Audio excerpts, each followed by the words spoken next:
नमस्कार दोस्तों, welcome to this new video.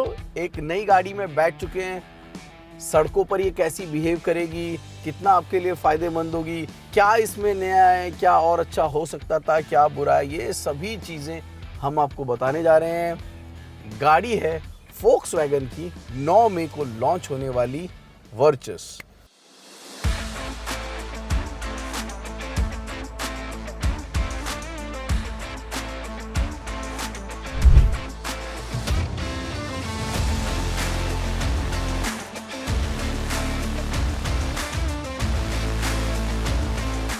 इसके बारे में बहुत सारी डिटेल इसके ग्लोबल अनवील पर हमें मिल चुकी थी। हम आपके साथ वो साझा कर चुके हैं। कैसी दिखती है, क्या इसमें खास है, ये आप जान चुके हैं। लेकिन ये कैसा चलती है और कितना बचाती है या कितना देती है, और क्यों ये गाड़ी सेडान सेगमेंट में नई जान डाल सकती है, यही समझने के लिए हम पहुंचे अमृतसर। तो अमृतसर की सैर कराएंगे, साथ में इस गाड़ी को जानेंगे और इस गाड़ी को आपसे मिलवाएंगे। तैयारी पूरी हो चुकी है और जब आप गाड़ी में बैठते हैं तो सबसे पहली चीज़ जो ध्यान में आती है वो है सीटिंग पोजीशन।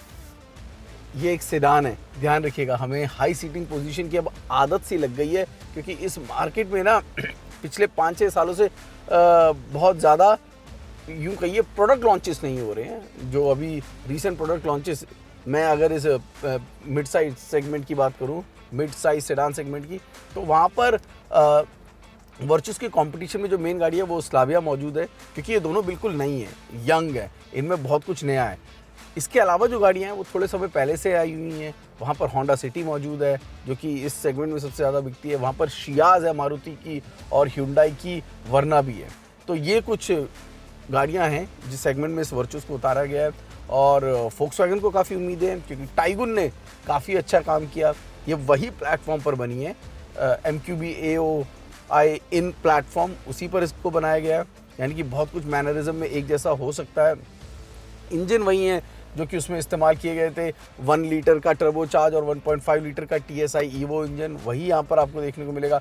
बहुत सारी पार्ट शेयरिंग है। पैसा बचाना ज़रूरी होता है। पार्ट शेयरिंग का मतलब सिर्फ यहीं से नहीं, स्कोडा में, स्लाविया में जो आपने देखा वही आपको यहाँ पे भी बहुत कुछ देखने को मिलेगा। बात करते चलते हैं, अमृतसर को भी देखते चलते हैं। मुझे जो एक बात अच्छी लगी कि सीटिंग पोजीशन काफ़ी आसानी से मिल जाती है। यहाँ पर आपको हाइट एडजस्टेबल स्टीयरिंग दिया गया है, स्टीयरिंग माउंटेड कंट्रोल सारे दिए गए हैं। इलेक्ट्रिक स्ट्रीट एडजस्टमेंट तो नहीं है, लेकिन आप आगे और पीछे अपने हिसाब से एडजस्ट कर सकते हैं। वेंटिलेटेड सीट्स दी गई हैं, जो कि एक अच्छी बात है। सीटिंग पोजीशन काफ़ी लो है, we are talking about a sedan, low है। आपको बॉनेट का जो है क्लियर व्यू नहीं मिलेगा, यानी कि आपको अपने एक्सपीरियंस, अपने अंदाजे से ये बात का ध्यान रखना है। बॉनेट का व्यू नहीं है। ग्लास एरिया सही है, ए पिलर आपको ऑब्स्ट्रक्ट नहीं करेगा, लेकिन लो सीटिंग पोजीशन का ये एक नुकसान है। और शायद यही वो कुछ चीज़ें हैं जिसकी वजह से SUVs की जो लोकप्रियता वो बढ़ती जा रही है। इंटिमिडेटिंग ड्राइविंग पोजीशन वो आपको यहाँ नहीं मिलेगा। You will be close to the ground, so it will be more fun to drive, and I am all excited, I am all set. Bye.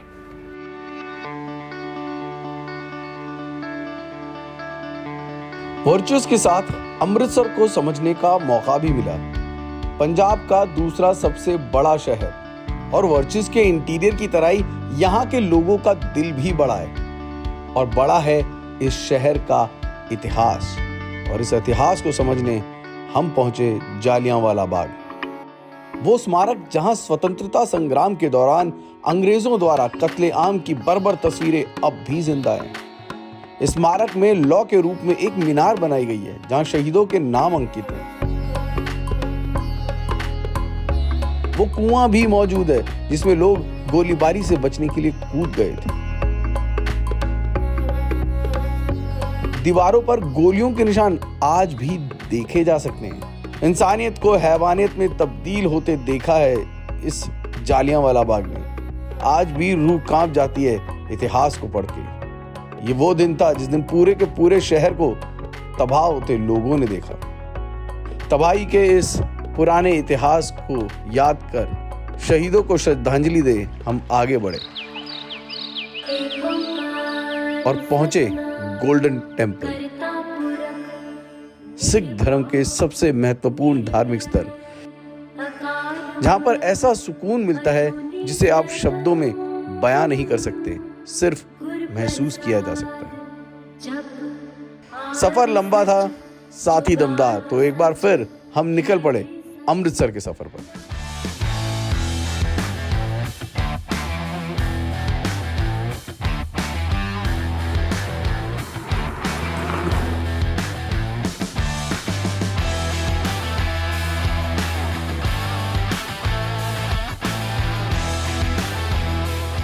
किस्मत कह लीजिए दोस्तों कि अमृतसर पहली बार आने का मौका मिला है, लेकिन मज़ा आ गया।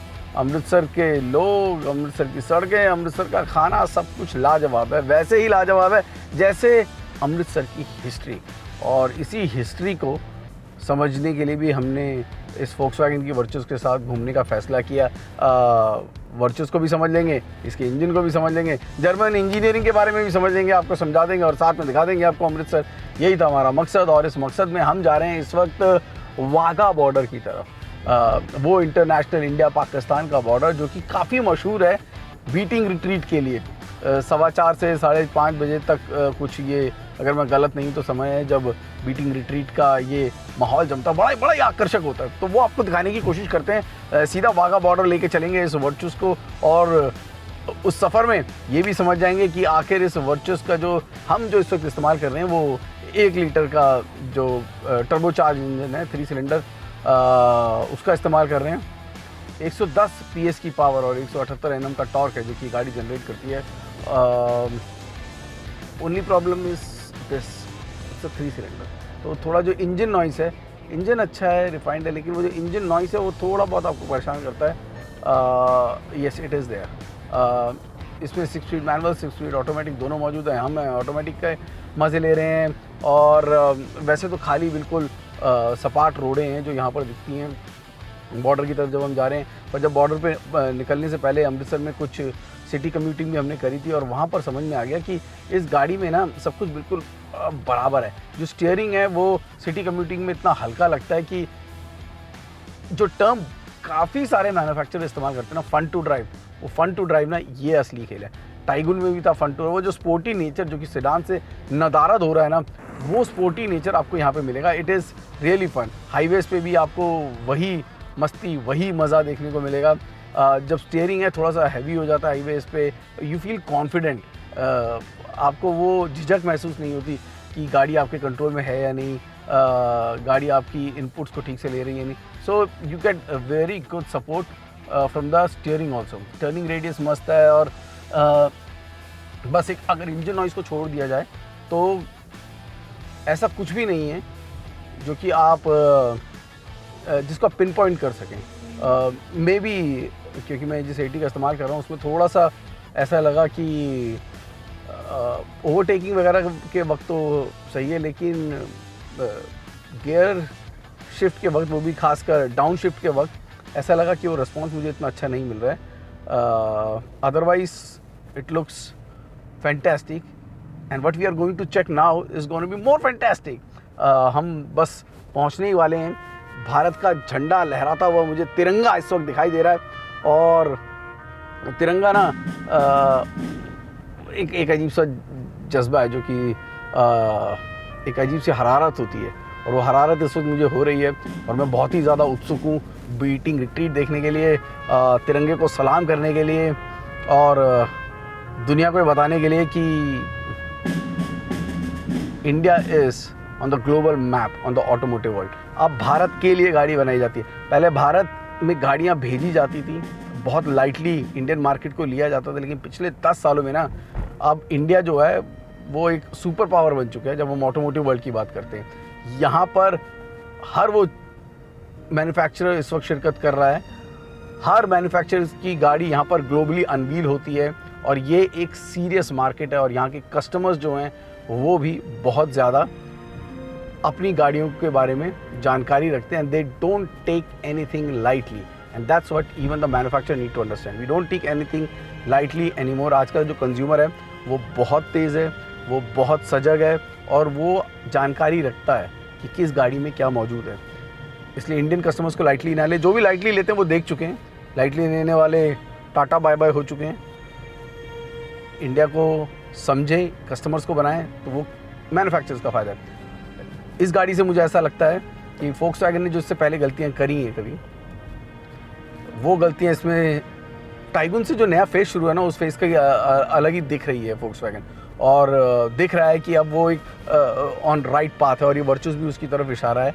बहुत उम्दा गाड़ी दिख रही है, अभी तक तो मज़ा आ रहा है, और ये मज़ा लेते लेते, एक्साइटमेंट देते देते इस वक्त आप देख सकते हैं हम पहुंच चुके हैं वाघा बॉर्डर।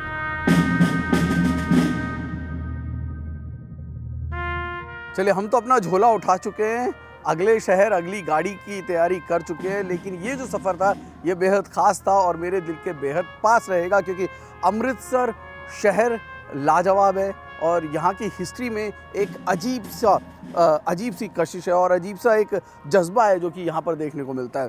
तो goodbye Amritsar and welcome Virtus, क्योंकि ये गाड़ी इंडियन मार्केट में आने वाली है। और अगर आप एक सेडान लेने का सोच रहे हैं, 12 से 18 लाख अगर आपका बजट है, तो then keep this name in your mind, the Volkswagen Virtus. वो लोग जो कि अपनी गाड़ी से ना बहुत ज़्यादा अट्रैक्शन नहीं चाहते हैं, एक अंडरस्टेटेड गाड़ी लेकिन with a class, this will suit them, it's looking nice. हमने दोनों गाड़ियों को ट्राई किया, हमने 1 लीटर वाली टर्बोचार्ज को भी देखा, हमने 1.5 लीटर की TSI ईवो उसको भी ट्राई किया और दोनों में मज़ा आया। इन दोनों में मेरी पसंद तो यही है, 1 लीटर वाली टर्बोचार्ज, वैल्यू फॉर मनी ज़्यादा ये लग रही है। तो कुल मिला के it's a well packaged car. Tiguan की सफलता का फ़ायदा इसको मिलेगा, लोकलाइजेशन का फ़ायदा इसको मिलेगा, अगर सही प्राइसिंग हुई तो उसका फ़ायदा इसको मिलेगा, और लोगों की जो बदलता नज़रिया है फोक्सवैगन को लेकर दोबारा से टाइगुन के बाद, उसका फ़ायदा इसको मिलेगा। और अगर नुकसान होगा तो वो है सिर्फ उन 3 गाड़ियों का जिनमें बदलाव शायद जल्द आ सकते हैं, यानी कि जब तक सिटी, वरना और शियाज में बदलाव नहीं आते, तब तक this Virtus is going to stay strong with volumes in the market.